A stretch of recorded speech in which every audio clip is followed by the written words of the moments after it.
भगवान के यहाँ देर है अंधेर नहीं है। ये वाक्य जिसने भी कहा अनुचित है। न देर है न अंधेर है। प्रभु के यहाँ अंधेर का कुछ भाव ही नहीं बनता और देर का भी कोई भाव नहीं बनता। जो सर्वज्ञ है, सर्वशक्तिमान है, उसमें कल्पना भी अनुचित है।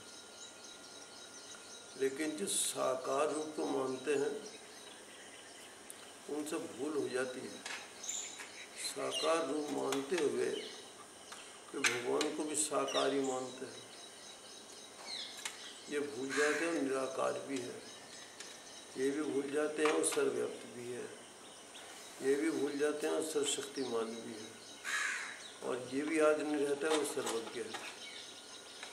जो साकार में मानते हैं तो अपने जैसा ही मानते हैं। जैसे साकार रूप में हम हैं वो भी ऐसे ही है। और यहीं से मूर्ति पूजा का प्रचलन शुरू हुआ। भगवान हमारे जैसे हैं, उनकी प्रतिमा का पूजन भगवान प्रसन्न होंगे, भोग लगाया जाएगा। जो उनकी प्रशंसा में भजन गाते हैं, जो उनकी प्रशंसा करते हैं, उनके विषय में यही कहते हैं भगवान 3 लोक के स्वामी हैं। कोई पूछे जितने लोक हैं, लोकांतर हैं, सबका रचिता वो प्रभु ही है, तो 3 तक क्यों सीमित किया गया? 3,000 से भी अधिक है। जितने भी संसार में जीव हैं, जितनी वनस्पति है, गो गोचर जहाँ लग मन जाएंगे, जहाँ तक भी देखेंगे, जहाँ मन जा सकता है, सब भगवान का पसारा है। उस एक की कृपा से सब कुछ हो रहा है, उसकी इच्छा से सब कुछ हो रहा है। ये सब कुछ कैसे होता है इसका हमें पता नहीं लगता। हम भगवान को उसी रूप में माने जिस रूप में वो है। साकार में मानेंगे तो भूल हो जाती है, निराकार में मानेंगे तो समझ में नहीं आता।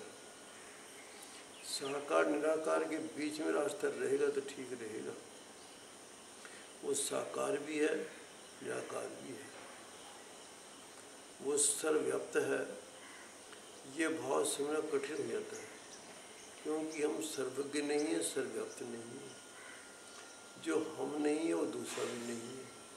वो हमारे मन जा नहीं सकता। एक मनुष्य एक ही क्षण में सब चीज़ों को कैसे समझेगा, क्योंकि हम समझ नहीं सकते। छोटा बच्चा जो 3 साल का है पहाड़ पर चढ़ा नहीं है, तो दूसरे को कैसे मानेगा पहाड़ पर लोग चढ़ जाएंगे। इसी प्रकार से हमारी समझ में नहीं आ सकता भगवान निराकार हैं, साकार हैं, किस प्रकार के हैं, और न्यायकारी हैं। वहाँ न्याय है और न्याय में देर नहीं है। ये हम सोच नहीं सकते, हमारा मन नहीं जाएगा, इसलिए भूल करते हैं। अपने को भी हम भुलाते हैं और भगवान को भुलाते हैं। भगवान की महिमा को कम करते हैं। जो भगवान की महिमा का गान करते हैं उन्हें सीमित कर देते हैं, और सीमित होना भगवान का अपमान है। वो तो असीमित है, सब कुछ उनका है। कहना बड़ा आसान है, इस पर विचार दृढ़ होना भारी चीज़ है, क्योंकि हम सर्वज्ञ नहीं हैं। एक क्षण में सबसे भगवान राम मिली रामचरितमानस में आता है, तो कैसी क्षण में सबसे मिल लिए हैं। एक जगह रह कर के आदमी सब जीव कैसे पता लगा लेता है। जो उस अवस्था में नहीं आएगा उसको नहीं समझेगा। हमारा विषय इतना ही है कि प्रभु न्यायकारी हैं। न्याय में दया कैसे मिली हुई है। वो न्याय कहाँ रहा जहाँ दया नहीं है। भगवान दया निधि है, जो करेंगे उस समय दया आएगी। न्याय में दया क्यों नहीं आएगी? न्यायाधीश है उसमें दया होनी चाहिए। कहने का तात्पर्य जहाँ सत्ता है, जहाँ शक्ति है, शक्ति के साथ दया होनी चाहिए, नहीं अनर्थ हो सकता है। शक्ति पर कंट्रोल दया का होना चाहिए। जहाँ कहीं भी आवश्यकता हो वहाँ पर भी हम देखेंगे कि दया के बिना जीवन व्यर्थ है। भगवान शक्तिमान जरूर हैं, लेकिन दयानिधि है। दोनों बातों को कैसे जोड़ेंगे? न्यायकारी है, सर्वज्ञ है, सशक्तिमान है और दयानिधि, दया का सागर। ये गुणों को हम समझ नहीं सकते। ऐसा आदमी कैसे करेगा दया? जिसने अपराध किया उसे दंड देगा, उसके दंड में दया कैसे मिली हुई है? तो गुण माँ की ही आती है। माँ दयावान है, माँ ममतामयी है। माँ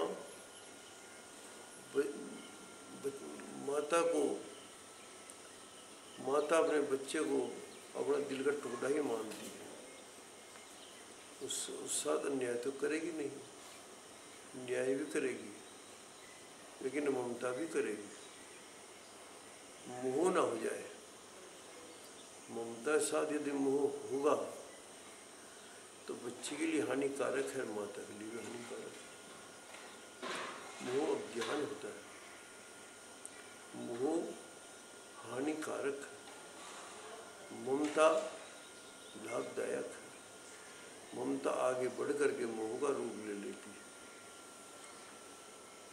अपने बच्चे में किसी को अवगुण नहीं दिखाई देता, क्या इसमें कितने अवगुण हैं? दूसरे के सुंदर बच्चे में भी अवगुण दिखाई देते हैं। ये क्यों होता है? अपने बच्चे में मोह हो जाता है। ममता होना स्वाभाविक बात है। जहाँ मोह आएगा वहाँ हानि है। लेकिन हमारा विषय तो इतना ही है तो प्रभु जब न्याय करेंगे तो दया कैसे करेंगे? जो दयावान है उसी का न्याय है। जिसमें दया नहीं है, दया विहीन है, उससे न्याय होगा भी नहीं। उसमें कटुता रहेगी। कटुता है, पटुता है तो अन्याय होने की संभावना रहती है।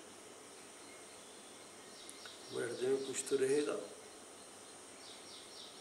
दया रहे या हम निर्दयी हों, कुछ न कुछ तो होगा। लेकिन न्याय है, न्याय के साथ दया हो तो अच्छा है। दया भाव सबके अंदर रहना चाहिए। जो निर्दयी है वो अपने पैरों पर कुल्हाड़ी मार रहा है। निर्दयता एक हिंसा है। जो दया विहीन है भगवान उससे बहुत दूर है। जहाँ क्षमाता है आप, क्षमावरण को चाहिए छोटन को उत्पात। कहा तुझसे घट गए हो, कहा विष्णु को घट गए हो, जो भृगु मारी लात। क्षमा, दया, कितनी सुंदर बात है। भृगु जी ने लात मारी, भगवान ने वो सहन की। भगवान आपके पैर चोट लगी होगी, आपके पैरों में कष्ट हुआ होगा, मेरा सी कठोर है। ये नम्रता है। ये नम्रता तब भी आई वो लात मारी गई। ऐसा हुआ तो नहीं हुआ, ये हमारी शिक्षा की बात नहीं है। जो ताको काटा बोए तोय बोए तो फूल, तोय फूल को फूल है, बाप है तो फूल। ये उपदेश नहीं, कहावत नहीं, ये प्रकृति का नियम भी है और जीवन का सिद्धांत भी है। कोई हमसे बुरा करता है तो उसे शिक्षा कैसे देंगे? उसके लिए अच्छा करें। और हम उसके लिए अच्छा कर रहे हैं तो हमारे लिए अच्छा होकर ही रहेगा, क्योंकि प्रकृति का जो नियम है, परमात्मा बड़ा नियम प्रकृति के अंदर है, वो लागू हो जाएगा। जो बोया है वही काटेंगे। उसने हमारे साथ अन्याय किया है वो जाने, हमने बुरे का भी अच्छा फल दिया है, अच्छा व्यवहार किया है, उसको अपने में अच्छा ही मिलेगा, परमात्मा का नियम सामने आएगा। इसलिए जहाँ तक हो वो अन्यायी है, अत्याचारी है, वो दुष्ट वृत्ति का है, हम उससे सद्वृत्ति से ही व्यवहार करें। मंदिर दुष्टता आ सकती है, जब बुरा व्यवहार करेगा पर अंदर भी कटुता आएगी। अभिरामं रणरंगधीरं राजीव नेत्रं रघुवंशनाथं कारुण्यरूपं करुणाकरं तं श्रीरामचन्द्रं शरणं प्रपद्ये। जेहि की जेहि पर सत्य स्नेहु, सोते मिलन कछु संदेह। रामचरित मानस में जो चौपाई हैं वो चौपाई कविता दृष्टि से नहीं है, ज्ञान की दृष्टि से वो हमारे लिए बीज मंत्र है, गुरु मंत्र है, मार्गदर्शक है। वो केवल कहावत नहीं है, वो यथार्थ है। जिसका जिस पर सत्य प्रेम होता है, सोते मिले न कछु संदेह हो, उसे जरूर मिलेगा, उसमें संदेह नहीं। तुलसी जी कह रहे हैं ये प्रकृति का नियम है, जहाँ सच्चा प्रेम है वहाँ मिलाप जरूर होगा। आदमी मर भी जाए वो उसका मिलाप होगा, वो एक दूसरे को पहचानेंगे। खिंचाव शरीर में नहीं होता, आत्मा में होता है, आत्मा से मन में आता है। मन मिल जाए दो मित्र बन जाते हैं, उनका लगाव होता है, स्नेह होता है, आपस में मिलाप है, मन की एक रूपता है। इसी प्रकार से जो सत्य प्रेम है, सत्य प्रेम क्या होता है? जिस प्रेम में कोई स्वार्थ नहीं है, वो प्रेम प्रेम है। जिसमें कोई मतलब है, कोई स्वार्थ है, कोई उद्देश्य है, कोई रिश्ता है, उसे सच्चा नहीं कहा जा सकता। सच्चा प्रेम क्या है? जिसमें कोई स्वार्थ नहीं, निस्वार्थ भाव। प्रेम प्रेम के लिए प्रेम है, वही सच्चा प्रेम है।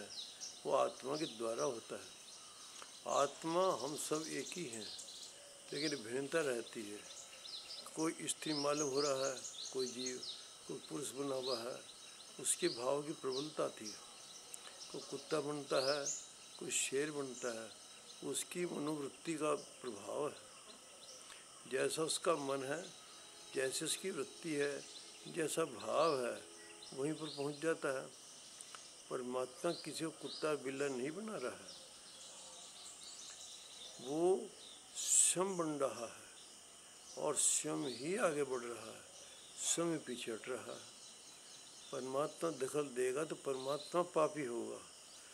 परमात्मा उसको ऐसा बना रहा है तो परमात्मा न्यायकारी नहीं रहा, उसने न्याय का अधिकारी कहाँ रहा? वो तो उसके साथ अपराधी हुआ।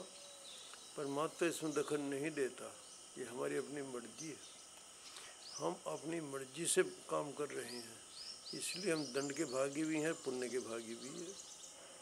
पुण्य कर्म कर रहे हैं तो पुण्य हमें मिलेगा, और दंड के अधिकारी दंड मिलेगा।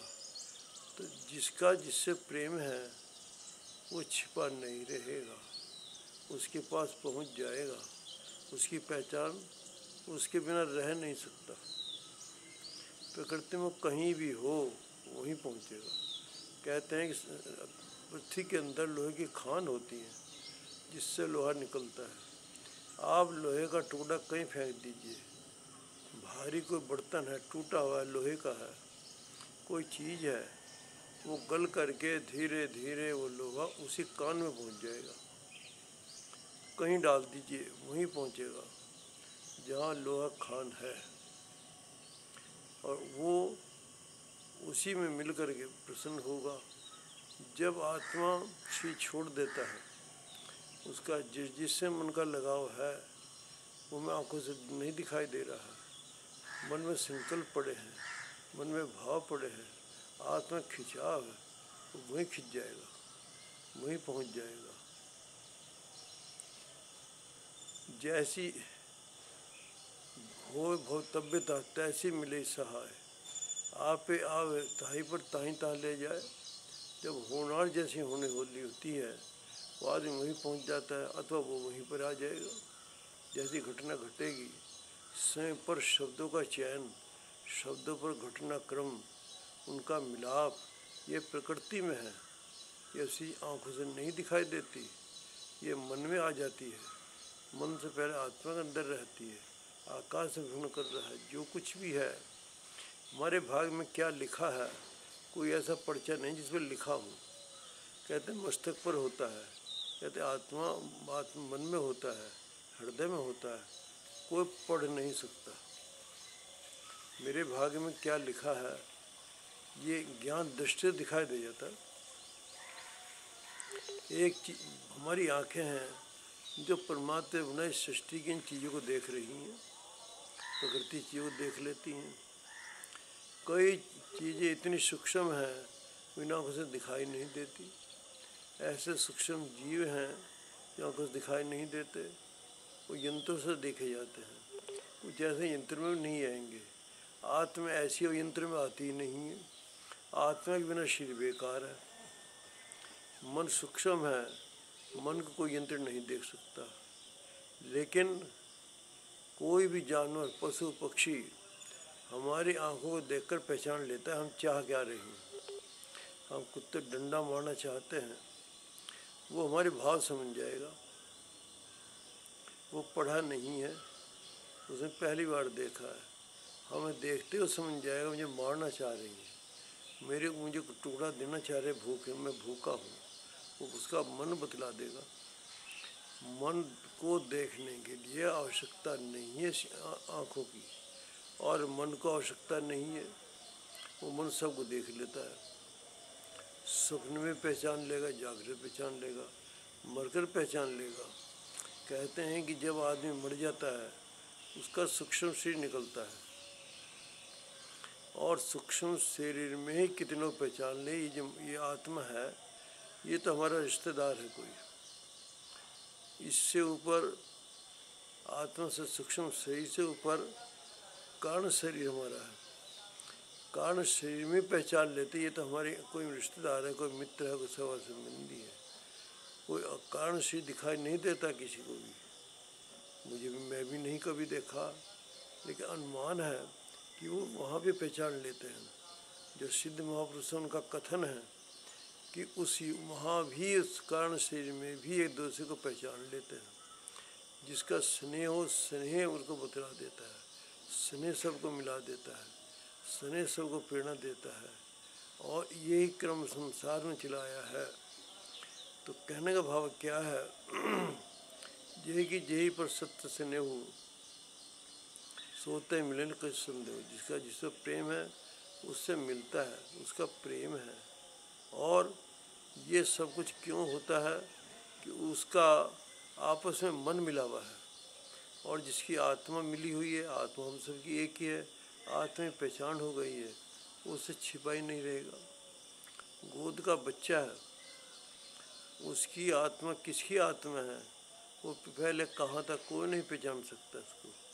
पिछले जन्म में कहाँ इसका जन्म हुआ था, इसने कौन सा पाप किया हुआ है। हमारे गोद का बच्चा है, कहाँ इसने पाप किया था, कौन सा पुण्य किया था, किस आधार पर जन्म लिया है। ये आध्यात्मिक विषय है, ये फिलॉसफी नहीं है। आज स्पिरिचुअलिटी के अंदर आएगा। जिसकी ज्ञान दृष्टि है वो इन सब बातों को आराम से देख लेता है। यहीं कि यहीं पर सत्य स्नेह हो, सोते मिलन कुछ संदेह हो। जहाँ जिससे स्नेह होता है उसे मिल जाता। स्नेह खींच लेता है। स्नेह ऐसी चीज़ है, उसमें चुंबकीय शक्ति है जो दूसरे को दूसरे खींच लेता है। उससे वो बच नहीं सकता, वो भी उससे बचेगा नहीं, वो उसी के अंदर रहेगा। जहाँ भी होगा उसको पहचान लेगा। आत्मा आत्मा को पहचान लेती है। जागृत अवस्था में हमारी आत्मा का वास आँखों में होता है। जागृत अवस्था में आंखें देख करके उसी आत्मा का पता लग जाता है आत्मा कैसी है। मलिन आत्मा है, पवित्र आत्मा है, देवी आत्मा है, सबके ज्ञान हो जाता है। जो ज्ञानी है, जो विद्वान है, अनुभवी वैद्य हैं, वो उसकी आँख को देखकर उसके सारे रोग का वर्णन बतला देते हैं। कौन सा रोग कब हुआ था, क्या हुआ था, उनके पास इतिहास होता है। उनके मन के अंदर जो ग्रंथि पड़ी हुई है उनको जान जाते हैं। कौन रोग कब आया था, कौन रोग कब आएगा। ज्योतिष शास्त्र के अनुसार ये पता लग जाता है कौन सी ग्रह इस पर आई थी, कब संकट आया था और कब आगे संकट आएगा। आध्यात्म जागृत सब पता लग जाता है। इसका अमुक समय पर इसका देहांत होगा, फिर इसका वहाँ जन्म होगा, अरे अमुक कार्य करेगा। तो संसारी भौतिक जीवन में तो इनका कोई महत्व नहीं है, आध्यात्म में बहुत महत्व है। कौन आदमी कैसा है वो न छिपा नहीं सकता। हम मुंह ढक सकते हैं, मन छिपा सकते, अपना मुंह छिपा सकते हैं, मन को नहीं छिपा सकते। मन तो सात समुद्र पार बैठे वहीं से अनुमान कर लीजिए। एक कंप्यूटर से दूसरे कंप्यूटर में संदेश चले जाते हैं, फोटो चली जाती हैं, पूरी फाइल पहुंच जाती है। जब हमारे बनाए यंत्र ऐसा कर रहे हैं तो भगवान यंत्र क्या कर सकते हैं। जो 3 जन्म बाद कुछ कार्य करेगा, पहले जानकर उसे रोक सकता है आदमी। उसका आवागमन का चक्र भी छुड़ा सकते हैं, उसे ज्ञान दे सकते हैं, उसे ध्यानी बना सकते हैं। कितनी ज्ञान की पराकाष्ठा है ये। जब ज्ञान हो जाता है वो सबके लिए मंगलकारी है। जहाँ ज्ञान हुआ उसे परम शांति मिल जाती है, और परम शांति अद्योतक का है, वो सदा प्रसन्न रहेगा। जो सदा प्रसन्न है वो भगवान का है। हम अपने समय को बर्बाद करते हैं, चिंता कल्पना में रहते हैं, चिंता कल्पना में ही मरते हैं, उन्हीं में जन्म लेते हैं, उसी भ्रम में घूमते रहते हैं। ये मेरा है, ये पराया है, ये उसका है, अब वो घटना होगी। एक फिलाडेल्फिया का व्यापारी था, वो 50 साल एक चिंता में रहा कि ये उस समय पर मेरे पर मुसीबत आएगी।